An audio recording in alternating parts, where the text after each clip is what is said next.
Nako, another pleasant good morning, good afternoon, good evening, wherever you are. Butch Bartolome naman po ito. We are live. Live. Today is Thursday. Imagine how time flies, no? Ay sus. Sabi nga, we are going to interview and have a chat with this friend. You know, bilib ako din sa isang ating kaibigan na from Iloilo. Nakalimutan ko na tuloy. How do you say good afternoon, John? Ano yan? Maayong hapon. Maayong hapon sa lahat. Alam niyo, Iloilo is one of the places that I'm always going kasi grabe sarap ng pagkain, you know. I mean, and this lady entrepreneur will always give us a PIES surprise, you know. I met this lady couple of months ago and you know, natutuwa ako kasi she concocts something, but you know, her background, she never stops learning. Ay, nakakatuwa. But before we do that, let me share with you a story. And this is the lady that I will be calling on later on. Diba? Ito yung ating kaibigan na sinasabi nating, nako, magkakaroon tayo ng sorpresa talaga. Yan, nako, ayan eh. Makikita nyo naman yan, no? So, bago natin tawagin siya, I always want to say there is something like a story that I want to share with you guys, no?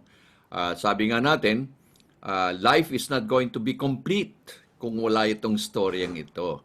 So, itong storyang pong ito na isi-share ko ay isang storya about, ganda, ito.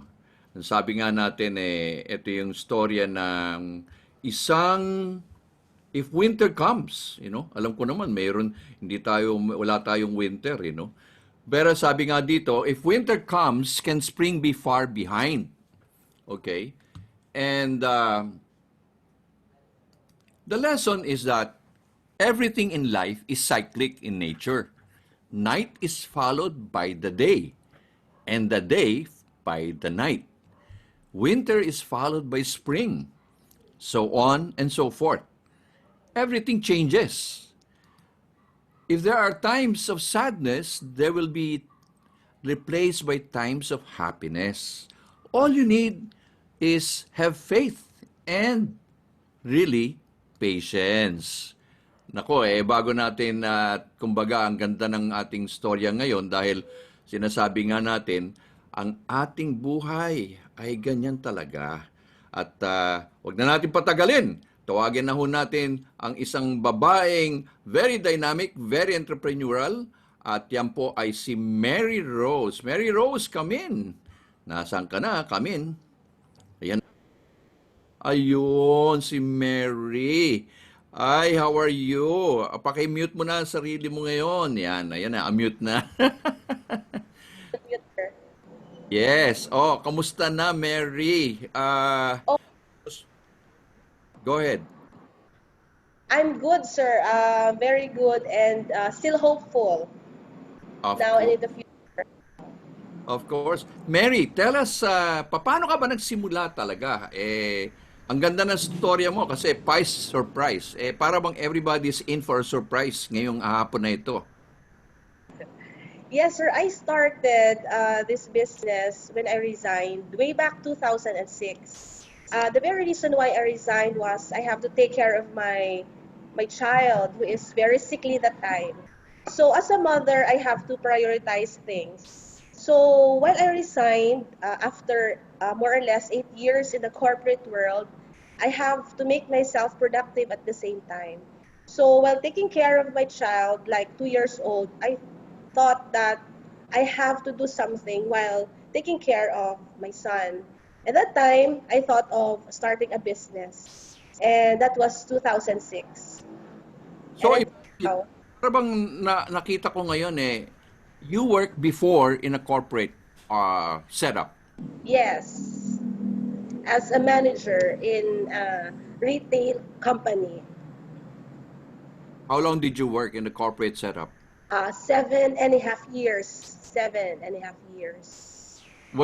Yan ba yung dream mo talaga? Kasi para bang Para bang a lot of people would say, I love after graduation, I love to be working sa isang corporate setup. I love to be wearing the uniform, to be called office employee and going up the ranks. So 7 years, isang company lang yan or different companies? Ano? One company lang, sir. One company lang. That was actually a stepping stone. For me kasi, after graduation, I have also to learn the industry out there. So for me, that 7 years was actually affirmation for me to be a future entrepreneur. Because I've learned about the systems, how they do their business, and looking back, it was really a good training for me. And if I choose between good compensation or good training, I would rather choose good training because it's something that you will really have now and in the future. Yes. Actually, a lot of people, no, yung mga sa ating, alam mo, dito sa ating BUK or BOK is an advocacy, no, na a lot of people have shared their lives in order to enrich other lives, no. So what you're doing now is actually a lot of people are watching and probably they are employees and you have to look at it as saying all the trainings that you get as an employee, it's not going to be wasted, no? Marami tayong nakausap dito before na talagang they really looked at how they were formed, no, during this training. So, Yes. gusto ko lang pakita ito. Ito, nako. Wow, sino ba ito? My Facebook, that's my mom, that's mama. And Aha. she's really a home, she takes care of us. She did not work, she did not pursue her career just to take care of us. Okay. And what did you, as a mother now, what values ang natutunan mo, Mary, sa mother mo? What are the things that you learned and cannot forget hanggang ngayon? Yes, she makes us her priority. She is selfless in a way that hindi niya pinursu yung career niya, and then she'd rather make sure na we are formed by her own hands talaga. Very hands-on siya. And I believe na na-imbibe ko talaga yung pagka-mother niya because as a mom right now, I also have to give the best of me to my children. So that's why siguro sa business ko na transfer ko din or yung na-radiate ko din yung motherhood sa business ko na it's the core of my business. Yung parang the hearty meals with a mother's touch. Yan. Kasi you cannot give what you don't have. So I receive a lot from my mom. That's why I also have that that thing that I have to share to others and to my children. Magsimula, ang daming nanonood, sabi ni Richie Cuna. Sarap ng food nila, Boots, sabi niya. Richie Cuna, parati nagpupunta yan sa Iloilo, ha? Ah, Surprise, si Del Hosilios. Wow, bongga! Congratulations, Marose. O, Marose ka pala, ha? she's a doctor. She's a doctor. Si Paco Magsaysay, alam mo, Paco Magsaysay, alam mo, Mary, Marose na, no? You belong now to my 33rd episode, and you now belong to the BUK-BOK community. So later on, they will welcome you because nandyan na ang mga those who are able to share their lives. Si Paco Magsaysay, ang ganda ng storya, siya yung Carmen's Best. Naku, panoorin nyo, tsaka si Richie Cuna, nandyan. O Raniel Tabasin is watching. Mga kilala mo ito, ang dami po lang fans. Palagay ko mga customer mo ito. Maria Teresa Sindol Sutasio is also watching. Okay? At So, si Mucha, yung inyong ate diyan sa DTI. dito. Okay? At si PD at si ARD. So, basically, ang nakita mo sa mother mo, sinabi mo kanina, selfless. He did not even pursue. She sacrificed herself. Bakit? Bakit niya ginawa kaya yun? Kasi, siguro nakita niyo, sir, na based on experience, iba yung children na kasi that time, during her time, hindi pa din siguro uso sir yung mga career na for female or for women. And then at the same time, nakita niya, sabi niya, hindi ko ma-imagine na sa iba ko binibigay yung yung mga anak ko. So gusto niya siya talaga. Sir, sa mga Facebook to pala, sir, yung mga pictures. At yan yung father ko, sir. He's the breadwinner of the family. And those are my siblings. They Mm. are in Dubai. But my brother actually returned na here in Iloilo. Bumalik na siya, pero matagal din siya sa Dubai. So nag-Dubai din to, OFW. Oy, maraming nanonood sa atin ha, mga OFW. Oy, si Sia Bianco Saho. Ay, nako, sabi niya, shout out ho. Hello. Hi. Eh, Sia, si Ralph Etan is also watching. So, ano naman ang natutunan mo sa dad mo? What is it that you learned, that you picked up now sa dad mo ngayon? one thing na na-learn ko talaga sa kanya is that, sabi niya, study hard. Study talaga kasi it's one thing that hindi makukuha sa inyo. Sabi niya, wala akong kayamanan na ibigay sa inyo, but the only treasure I can give you is your education. So, every year, talagang rini-remind kami, yun yung palaging yung principle niya talaga sa buhay na education is really a very important thing na it's really a treasure that we can have for lifetime. So Alam mo, yeah, Marose, kasi nga ang tao naman hindi naman kailangan ang kayamanan na hindi maraming pera, di ba? I think marami tayong mga narinig at even ating mga magulang na ginapang at yes, ngayon magulang ka na rin, no? So, I'm sure alam mo yung storya na yan na ikaw yung ginagapang mo yung mga tuition fee na yes, mga mo. Ah, alam mo yon, di ba? Kaya nga, nung araw, sinasabi ng mga magulang natin, naku, mag-aral ka naman kasi ang hirap maghagilap ng pera, di ba? oo, oo, So, ngayon, you're now feeling that responsibility, di ba? yes, So, oo. kapatid, so, yung lalaki ay the only boy. Yeah, ano siya, computer science sa UP. Oh, So more on computer siya. Yung babae, registered nurse in Dubai. oy, frontliner. Frontliner. Yes, friend, Ah. ngayon.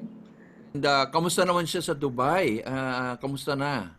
Actually, very strict daw doon and then pero hindi kasi marami pa lang OFW doon na Filipinos na wala ng trabaho, sir, kasi talagang yung company sila also stop operations. Pero sa kanya, sabi niya, good thing, nurse siya, frontliner siya, so hindi siya nawala ng trabaho, pero very careful siya na talaga doon.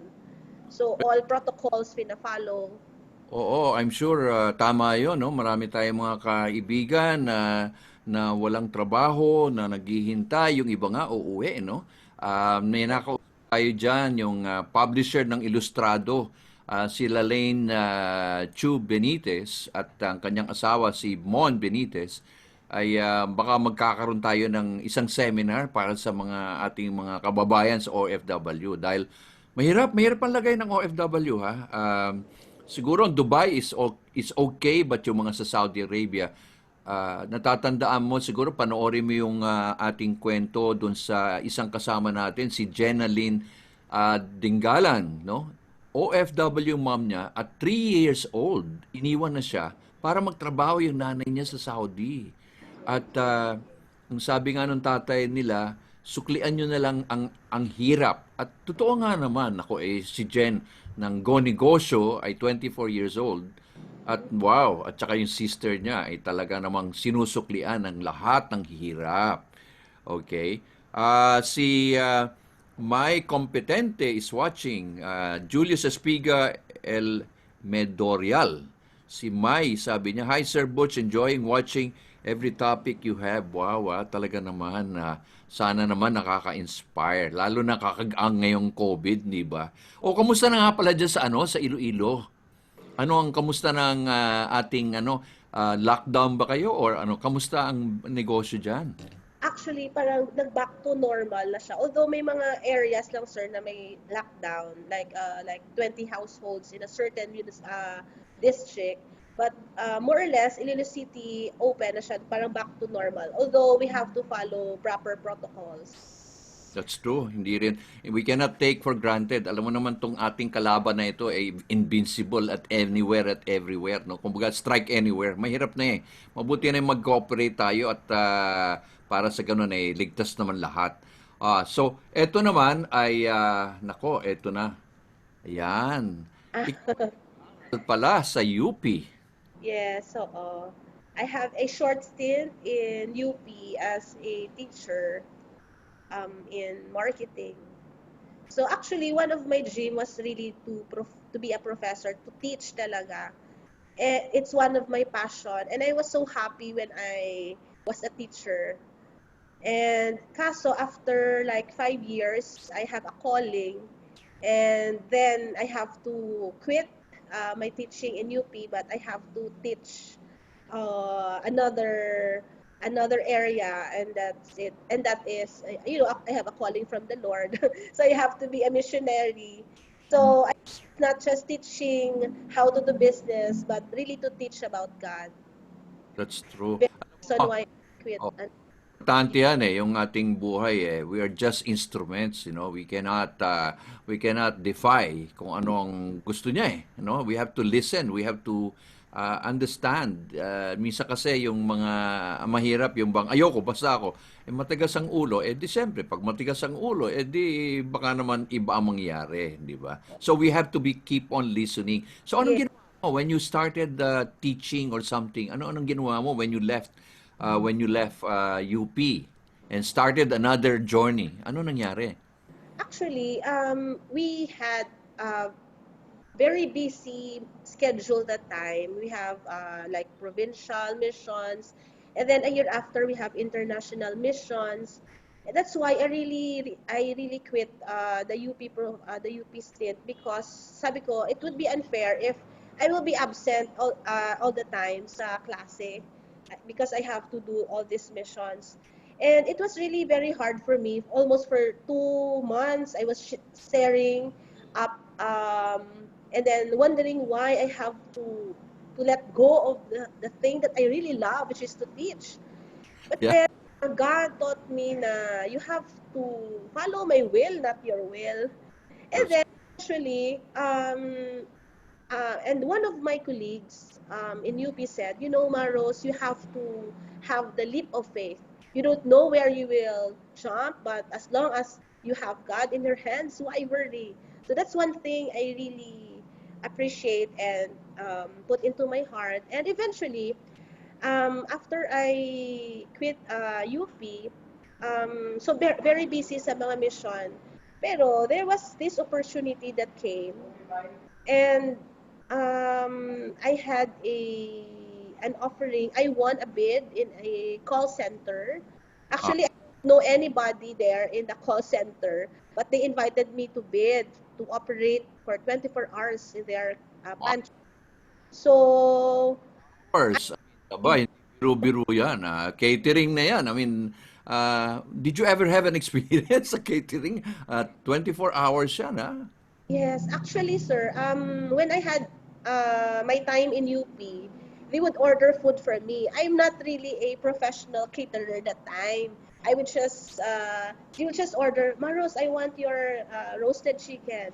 Can you prepare lunch for 30 packs? Yung kung faculty lang, faculty meeting. And then our dean really believed in me, and I was so thankful na she gave me that opportunity, that sometimes there are people pala, sir, na who can see your potential. You yourself don't know what you can do, but others can see your potential. And until now, Dean Mary Ann Gumban, she's our dean before of the College of Management. She really believed in my potential. You have good food. Why not you cater to us every time you have the faculty meeting? So it started there. I have no um, uh, things for chefing dish or all those things for catering. But through the years, sabi ko, I have to invest na for my catering business. And through the years, I Mm. also improve sa catering. namin. Pero may opportunities talaga. In Marose, what you have done, may sukli. In other words, you attended to the calling, much against to your surprise. Surprise. Bakit? But again, merong, it's not that you always expect, no? But there's always, kaya pala naman pala yung pangalan mo ay PIES Surprise. At medyo meron ka rin na surprise. At believe ako dito dahil ano surprise mo ay eto. Nako! Ah! Okay. Yes, sir. Surprise mo si Mister. Yan. Anong pangalan ng your husband? Carl Benji Banyares. Benji Banyares. Iloilo rin. Yes, Iloilo. Iloilo, sir. And wow, so na-surprise ka rin yan o na-surprise mo rin ba siya? Pareho. Mutual. Mutual. Uh, He's been there for me, sir.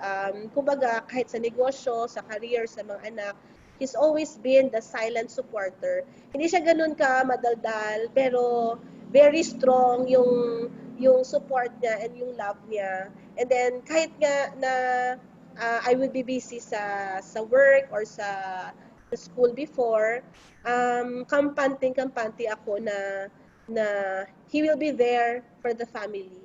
So, alam niya na different yung ano niya, yung field niya hindi sa food. Pero kung minsan, sabi ko, I have to go to UP, so please take care na lang muna. So kung minsan, kahit hindi niya forte yung sa food, pero he's still there to back me up. Galing naman, galing, galing. And this picture that you are now wearing, what is this? I think you studied culinary, I think. Is that right? Yes,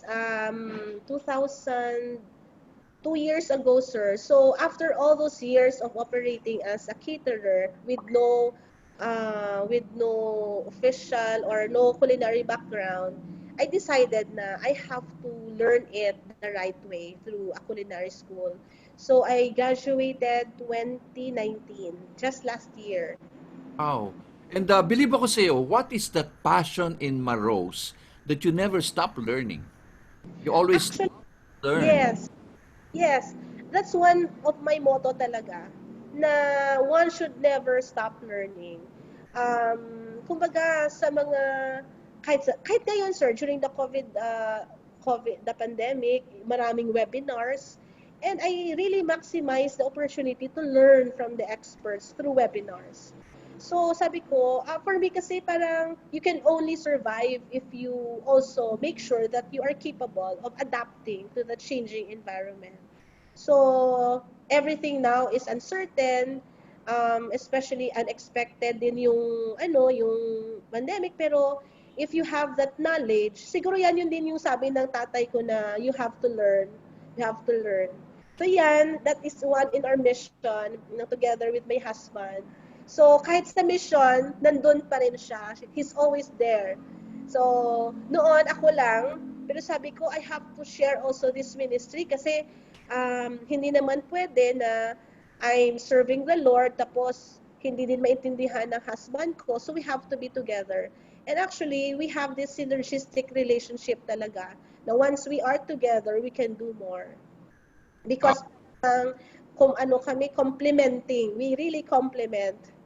Ganda niyan, ganda niyan. You really compliment. You know, that's actually two bodies coming into one, you know. I mean, kagaya kahapon yung ating in-interview si Sonny and Annie Francisco ng Ferinos Bibingka, no? Ay, 1938 pa yan.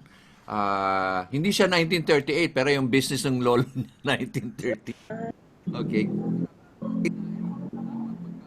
1938 siya pinanganak pero hindi naman no, bata pa. But again, in one thing that I love what you said, no, that in business you have to be together as one and helping and supporting each other. And really, this is something that I love asking people how marriage can be so lasting and can be so strong, di ba? Yan, parang you are so loving mother, no? You're a real loving mother, di ba? Parang bang, kumbaga, healthy rin tong anak mo rin. Parang, Pati milk, the mother's touch talaga. Oh, mother's touch, no? At para bang siya ba ang tester mo pag ikaw ay nagluluto at kung papasa? Actually, hindi naman, sir. Kaso, ano lang, talaga, actually, yung mga linuluto ko, parang iba naman kasi yung gusto nila. Kasi yung iba-iba, dalawa sila, iba-ibang taste. Yung eldest, si JC, so second Shani, is more on mga Italian, cuisine, yan. Parang parehas kami yan. Pero yung bunso, si Jose Benedict, Filipino talaga yung mga gusto nila. So, kumbaga, one of the good things na nangyari during COVID, when I was so busy before sa catering, sa negosyo, na na hindi ko pala napaglutuan yung mga anak ko sa bahay. Pero during the pandemic, for 1 month, sir, I was so happy na for 1 month na lockdown kami as a family, and I was the one preparing food for them. And I think for all those years, natikman din nila yung lutong bahay ko Ah, na medyo gourmet presentation. Pero kasi talaga it was a memorable month for us, yung March, April na lockdown. For me, it was a recharge and one of the best things that I can really keep in my heart to really be with them. yeah, this is the time when bonding is so important and support to each other, di ba? Yan ang Yes. importante yan kasi hindi mababayaran yan ng kahit ano no? Walang no amount of money can be given, no? For Yes. for that experience, no? At yan, how old are your children now? 16 and 12 years old. Wow, teenager, 16. teenager na pala. And ano na ang mga plano nila? Ito ba mga ito ay mahilig magluto rin? Yan. Yung eldest, sir, mahilig siya magluto, pero he wants to pursue a course sa medicine. So, sana senior high na siya ngayon. So, ma-pharmacy siya muna. Kasi sabi niya, sa first course niya, he wants to put up also a business sa pharmacy, as a pharmacy. So, sabi niya, stepping stone niya is yung pharmacy towards medicine if he wants to pursue medicine. Pero, kung may first course siya, kung yun na yun, at least may negosyo na siya. He wants to put his own pharmacy. Yun. Wow. Galing, galing. I think that is something na magandang way of kasi parents are encouraging them but let them find their own kumbaga their own niche, 'di ba? 'Yun ang ano doon. So again, ano itong sa St. Jude's Catholic? Ito ay anong occasion ito? In Hong Kong, Father, when we have our mission, Sir Boots with Father Greg and another priest there in Hong Kong, we had our first Life in the Spirit seminar there in Hong Kong. So that's one memorable event also for our mission, international missions. Way back 2006, 2016, we went to Hong Kong like 3 times, Wow. trying to help OFW, mga Filipinos doon sa Hong Kong who really, I believe na kailangan talaga yung spiritual na nurturing. Hmm. So, there. Need ng mga ating mga kapatid sa OFWs sa Nordic countries. You had an experience. Ano yung mga nakita mo? Is it more about money or is it they need more spiritual guidance? Anong ginawa nyo doon na nakita nyo? Na ano namin, sir, kasi parang they work there to help their families. So wala silang choice. If they only have the choice to stay here in the Philippines, they would rather stay. But parang ano ko sa kanila na they have to go there to feed their families. So sometimes nakalimutan din nila na aside from making money there, they also have to take care of their spiritual life. So that is in Singapore. That picture is in Singapore. So we are giving flyers, we are giving Good, uh, yeah. prayer booklets na Mm. at random. Yan, so I think that's a place there in Singapore. Hindi ko lang naalala kung saan yan. Basta there are many OFWs there. But Oh, talaga doon sa Hong Kong. no? Yes, sir. Oo. Oo, yan ang ano doon. Naku, eto pa. Anito, saan naman kayo nagpunta ngayon? Talagang dami ang pinuntahan mag-asawa para bang you're enjoying life every moment, di ba? Oo. Oo, oo, sir. Yeah, that's in Singapore also. That's in Singapore. No, this landmark, ano That's in Australia. oh, so nagpunta rin kayo diyan. So, what are your learnings when you travel, no? Siyempre, I'm sure you're missing now that you're traveling and that you are now lockdown kagaya natin. Ano bang nakikita mo? What did you learn when you were traveling? As they say, I've encountered an adage, sir, na the best teacher daw is traveling. Ma- And there are many things that you will learn na hindi sa libro, kundi sa travel. And I learned it, and I learned it's true, no? So, different cultures pala, still bottom line, sir, kahit iba-ibang country, bottom line, there is this thirst, yung parang human nature talaga natin to look for happiness. And that happiness can only be found in the hands of our Lord. Parang, kasi we went there for a mission, it's a Christian mission. And, and one thing na makita ko na God's love is universal, na in nature, yung one time, dinala kami sa isang beautiful place doon sa Sydney, Australia. And the scenery was breathtaking. And sa ano siya sa shoreline sa Sydney, so sa beach. So talagang it's breathtaking yung scenery. And I said, Lord, how beautiful is your creation. And by just looking the beauty at your creation, I know also I would learn to see the beauty of your love. Yung talagang you feel closer to the Lord ba kasi it's His creation. And sabi ko, kahit saan pala, it's the same It's the same. When I went back here in the Philippines, my heart was so filled with God's love na I look sa window ng plane. Sabi ko, Lord, you overwhelmed me. Parang it's overflowing. And then I said, where are you? Parang hindi kita I cannot hold you. You're everywhere. Di ba? He's omnipotent. And then, where are you, Lord? But I was asking in my mind, sa window ng plane. And Mm. then, when I opened the window, there's big sun. Parang malapit na malapit sa window. Yung talagang sun na malaking-malaki. Tapos sabi niya, every time you see this, it will always remind you, I'm always here. Parang ganyan.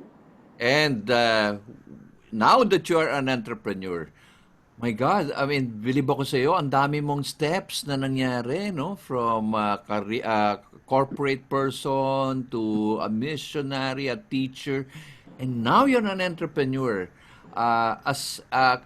Studying culinary. So, gaano katagal ka ba nag-aral? 2019 ka nag-graduate, right? How long did it take you to study? More or less, sir, mga 1 to 2 years yung na-give ko talaga na time for culinary.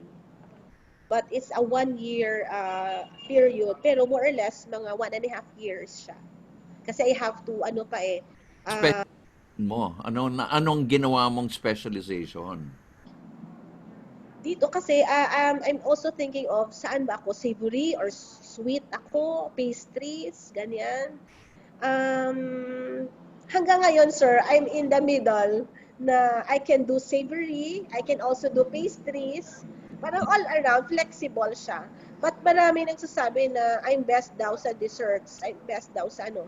Pero for me personally, I also love Italian cuisine and Japanese cuisine. So mga pasta, something savory. So yun siya. Wow, ang galing. Ang galing mo naman, no? Did you ever see yourself na ganito ka? Magiging ganito si Marose. Actually, sir, na hindi nga. Sabi ko nga, yung life ko, yung sabi mo kasi kanina, sir, maraming surprises, no? When Oh, you allow pala the Lord na kung anong gusto niya. Kasi akala mo yun na yun yun na yung gusto mo eh.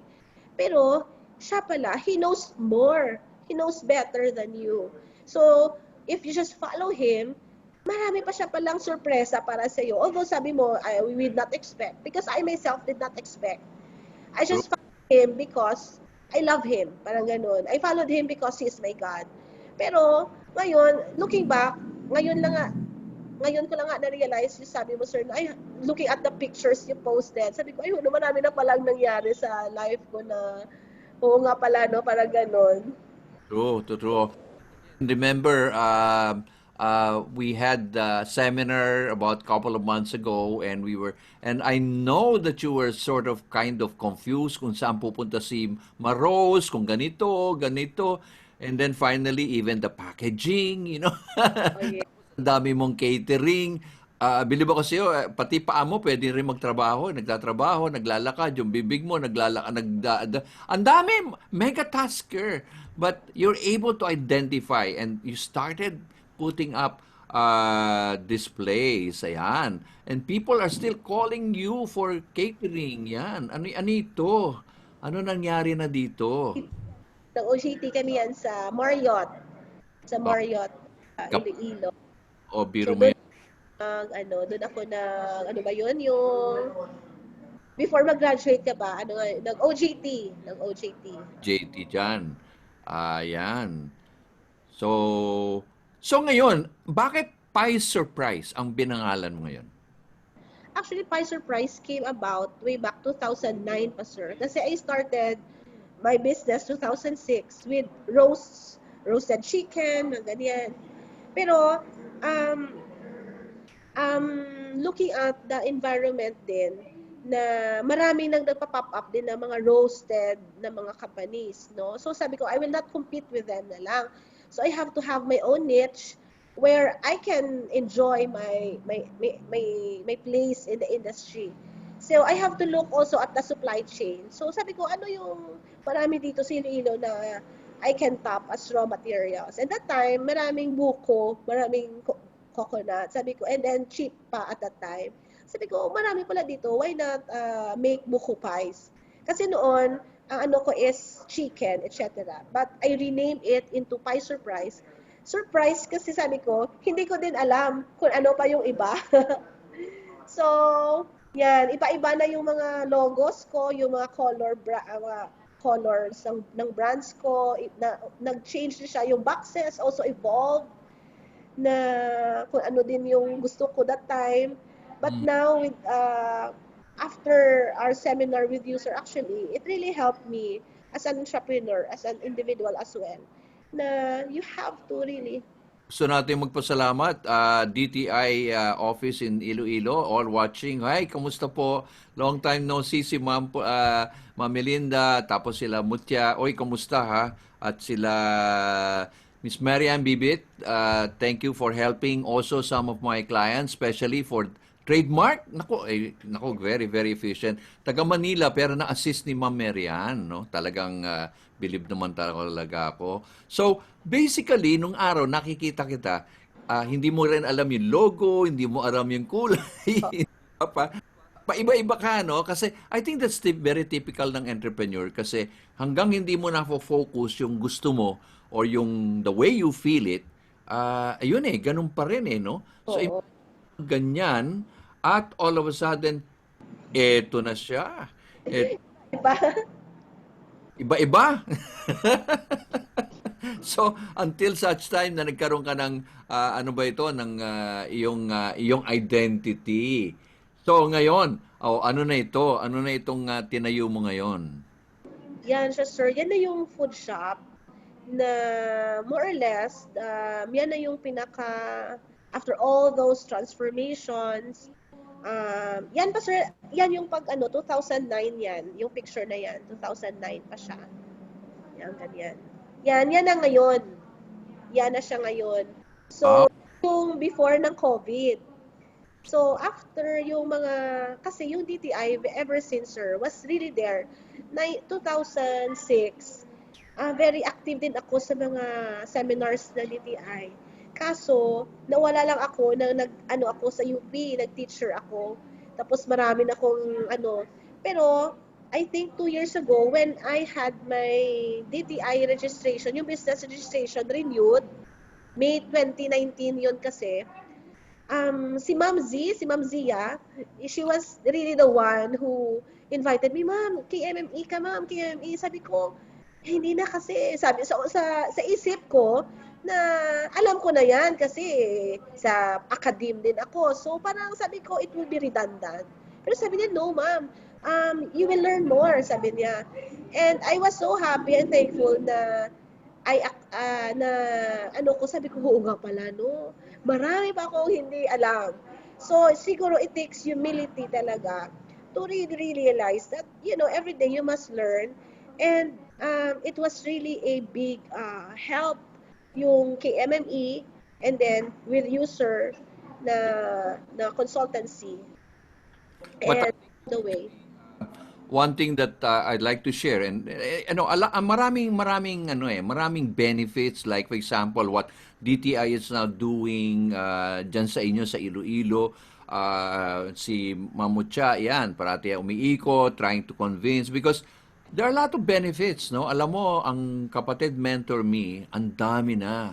And even the mentors, like there are mentees who are now mentors, no?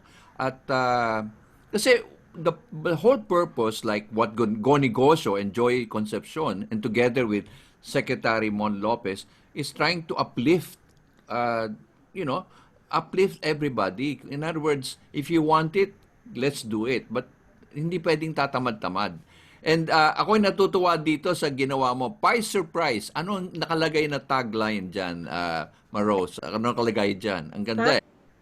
And corporate catering. No, sir, sa'yo yan ha. Yan yung suggestion mo. So, galing yan sa'yo.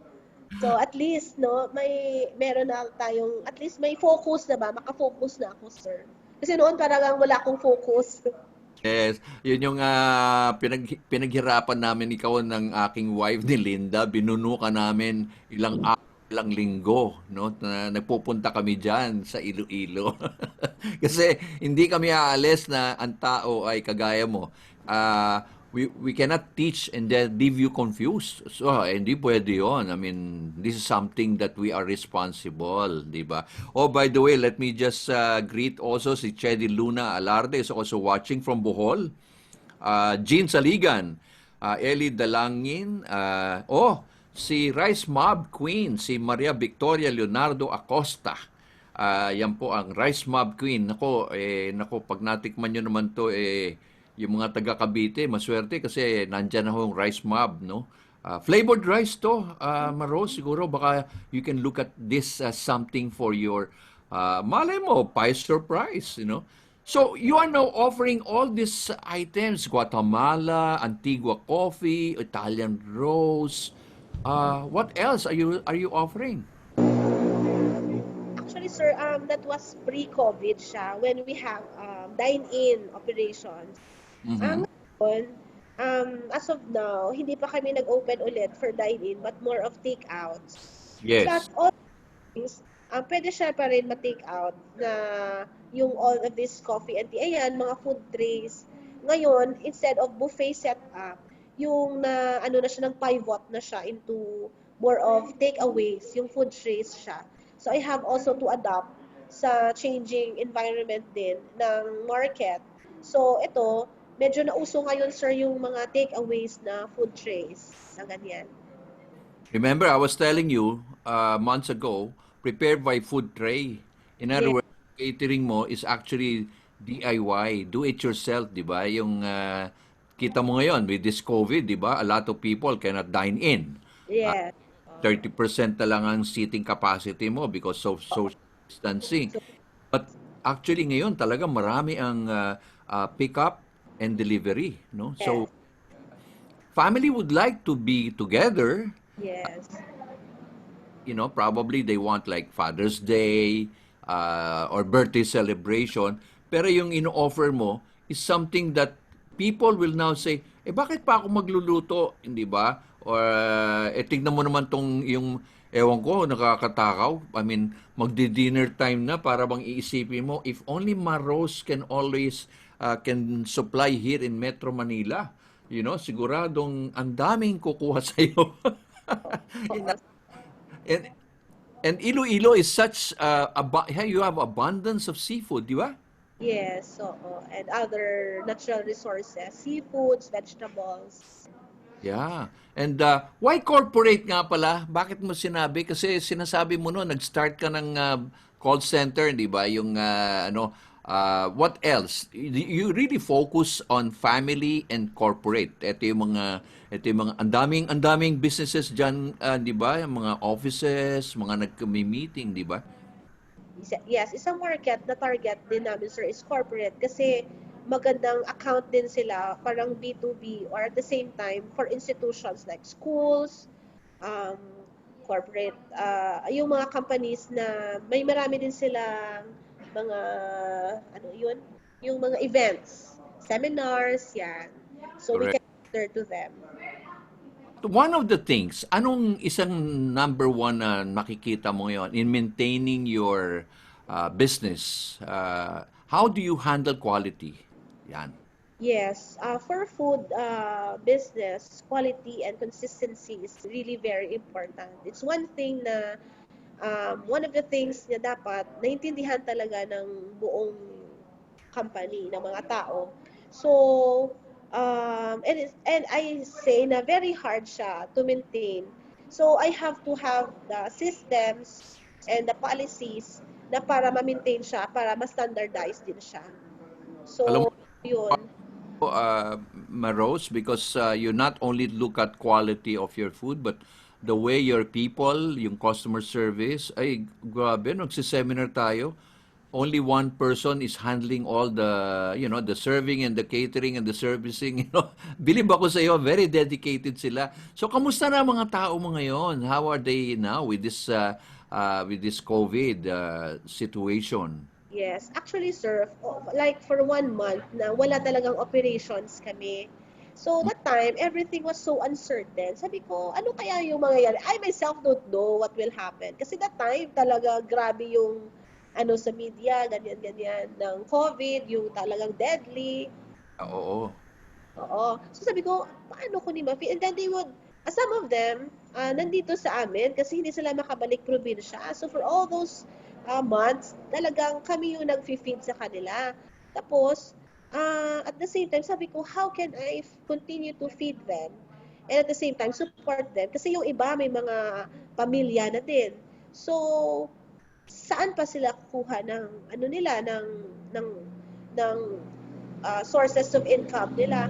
So, it was also a good time for me, yung 1 month, more or less, na nag-recharge, na wala kaming operations, parang things made clear, parang it gives me clarity and focus on what to do.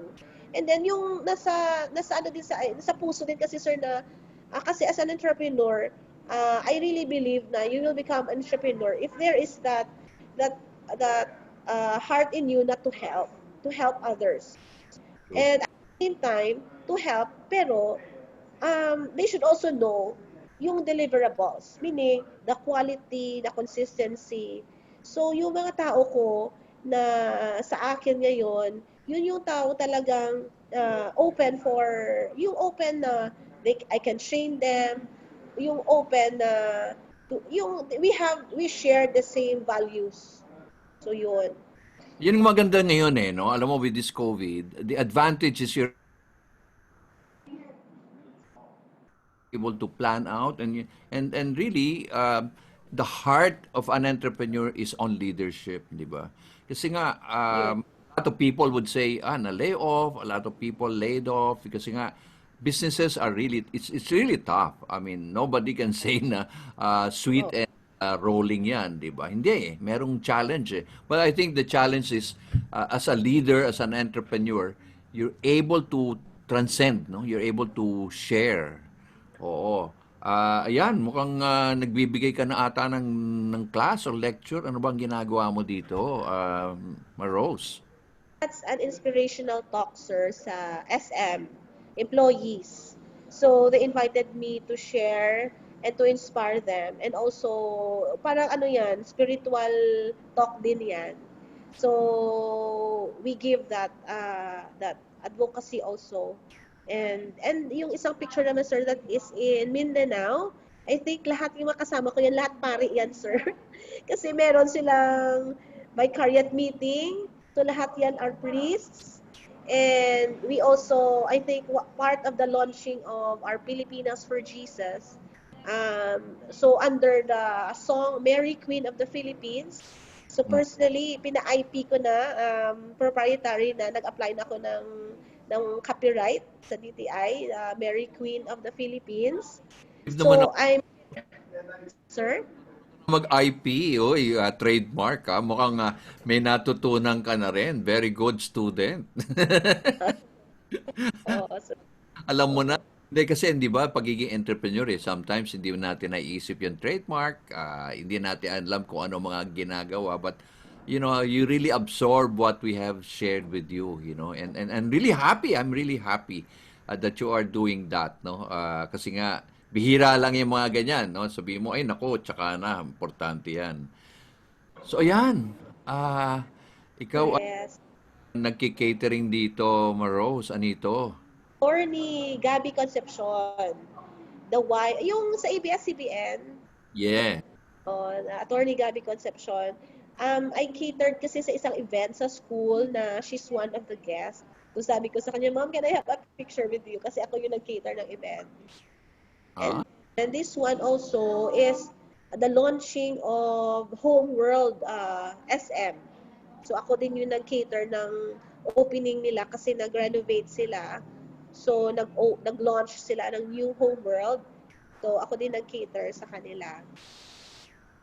Yan yung picture na yan. We went to Manila to really seek for investors for Iloilo. So together with my colleagues in UP and Mayor Jed Mabilog, um, it's a investment forum where we are enticing investors to invest. And that day, just for one day, I think nag-pledge like 11 billion investments in that forum.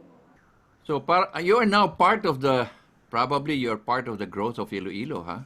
I must say. Or hindi na, naging part na ko ng ano doon, But nakasama doon. it or not, you're part of the growth of Iloilo. And Iloilo, as I must say, is so progressive. Nagugulat nga ako eh. And I saw the Iloilo, old Iloilo, but now, from the airport all the way up, no, diversion and really all the businesses. And I'm sure it's going to pick up, no? It's not that hindi na may katapusan rin naman ito eh, no, yung negosyo natin eh, no. So, ngayon, anong ginawa mo ngayon for this COVID? Ayan, tell me what have you done with this pandemya? Anong ginawa na ni Marose? Yung COVID, sir, para nagbayanihan kami, sir, in order to survive, we have to collaborate. We have to help each other. So one thing na sabi ko, nakakontinue kami operate kasi we help each other. Yung business ko, sir, na PIES, noon kasi hindi siya open for resellers.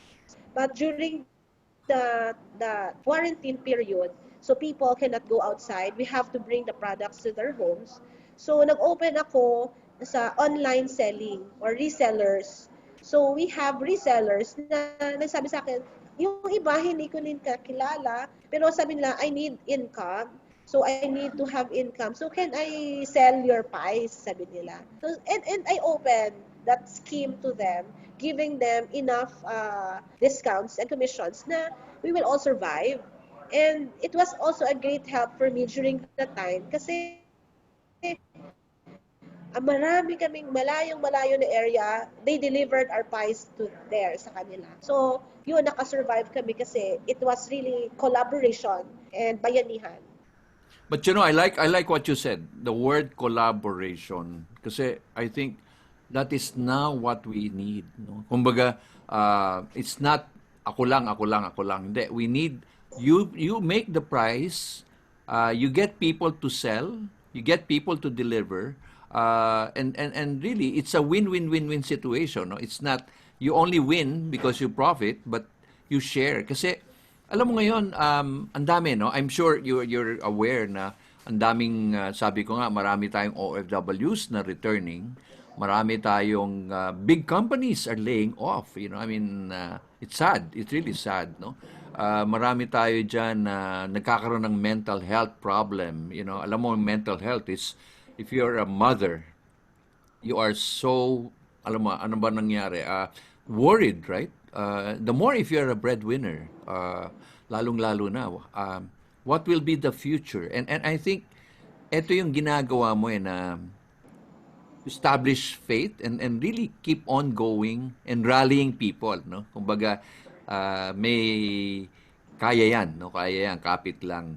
Ano ang mga if you were to be approached by a couple, probably they lost their job or probably their income is cut.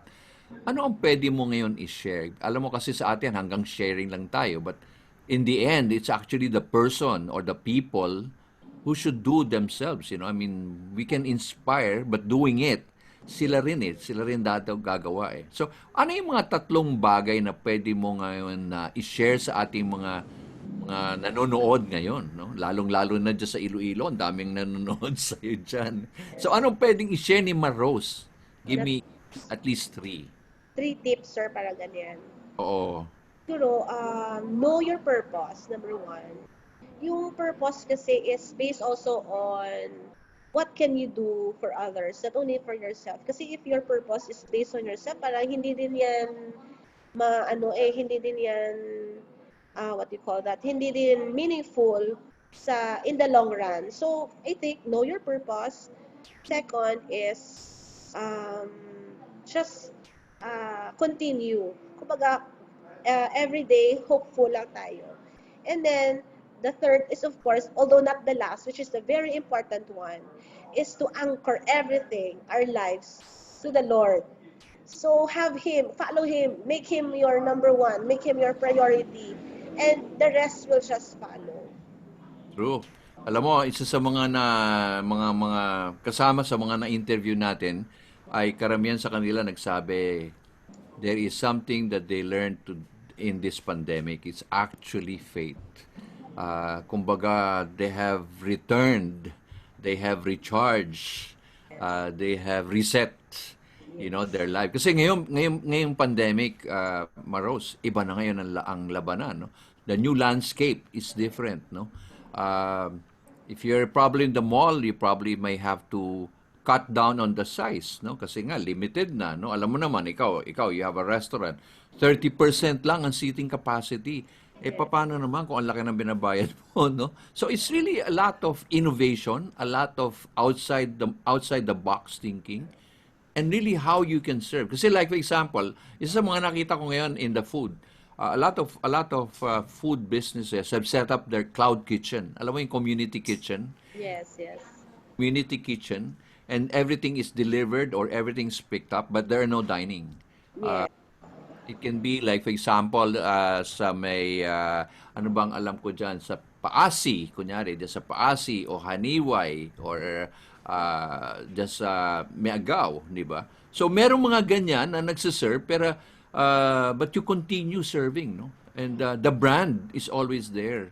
So, I think that's something that a lot of people, like in business, another thing I learned is that take the ordinary things and make it perfect. Like you. I mean, the way you cook, everybody can cook, but you put a touch eh. I mean, there's quality eh. Kumbaga, sabi nga na iba eh, di ba sabi nung isang chef na ping, ping, ping, ping, ping, di ba? Yung famous chef na, ayaw ko, ano ba yan? Si Chef Logro ba yan? Natatawa ko kasi pag nagluluto yan at nasa TV, di ba? Yung bang ping, ping, ping, ping, ping, siguro, I think, baka naman ikaw eh, I'm sure you're blessing the food that you prepare, and you're offering everything to the Lord, di ba? Parang ang ganda, ang ganda, ang ganda. So, Rose, I always wish you the luck, and I'm so proud I have met this Ilongga. PIES surprise. And I'm sure, baka naman mamaya, after this episode natin, meron mga magtatanong sa'yo, Ma'am, pwede bang mag-franchise? Nako, yan ang challenge sa'yo. To buy yung mga volume of documents doon, yung sa franchise natin. Tahin. Pero maraming, I'm really proud because Iloilo, I've seen a lot of successful people. I invited also si Mary Pauline, no? Goriseta. uh, who also shared about her life, especially during the barter, no? The Yes, barter. yes, Catering. yes. Yun yung ano ngayon, sir, as in, nag-enjoy talaga kami mag-barter, yung barter community sa Iloilo. Yung talagang enjoy ka talaga, yung sa plants, anything na hindi mo na magamit, i-share mo, i-barter mo. Para bang what you learned today is actually only the essential. Ang dami mong binibili. I guess we're back to the good old days, barter, di ba? Yes, yes. Oh. Hindi na pera eh. Kaya nga si Sia Saho, naku, ang hilig niya sa barter. Siya ata nagmamanage ng barter ata dyan eh, no? Or barker. Siya ba yung barker? Yun ang- so, again, I'm so thankful you gave me this opportunity. I know you almost did not want to show up kasi nahiya ka. But again, the Lord told, probably message you, go do it and share. Di ba? Sir, Di ba? it's really an honor, sir, actually. Thank you. Likewise also, sir. Actually, I'm suffering ngayon, sir, ng asthma. Kasi nag-change ng weather. So, allergic ko. Sabi ko, kaya ko ba yakan mamaya? So, talagang sabi ko, nahiya ako. Parang hindi ko kaya. Pero sabi ko, no, I have to face this. So, buti naman na natapos na okay naman. Okay lang, sir. Heals you. The Lord heals you. And Amen. really, I'm so thankful. Marami kayong grupo dyan. Si Bokan, si Happy, yung Love and Kisses Pizza.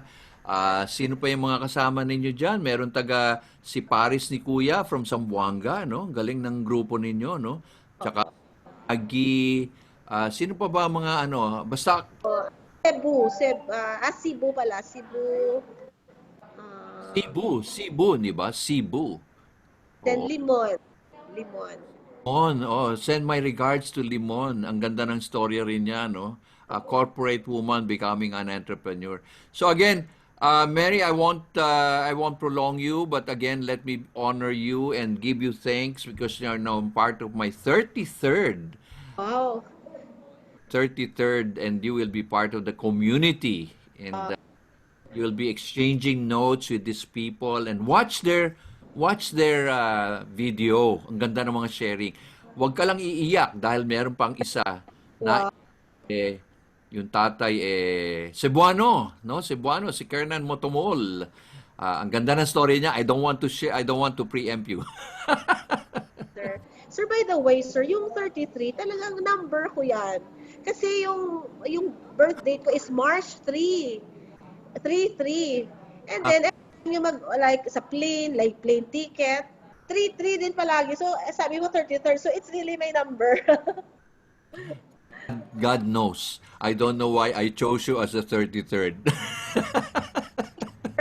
God bless you more. And ingat, regards, and my regards to the husband and the kids. Yes, And sir. please be safe and always be okay. At Okay. by the way, bukas maganda yung papanoorin ninyo. The two brothers, naku, dalawang talagang brothers, no? They are partners in business and they're also mentors. Nako, ang galing niyan. Again, watch this show and I hope a lot of people will learn. Okay, sir. Here, this will be shown in your page also. This will be shown in YouTube and also in podcasts. Okay? Bye-bye.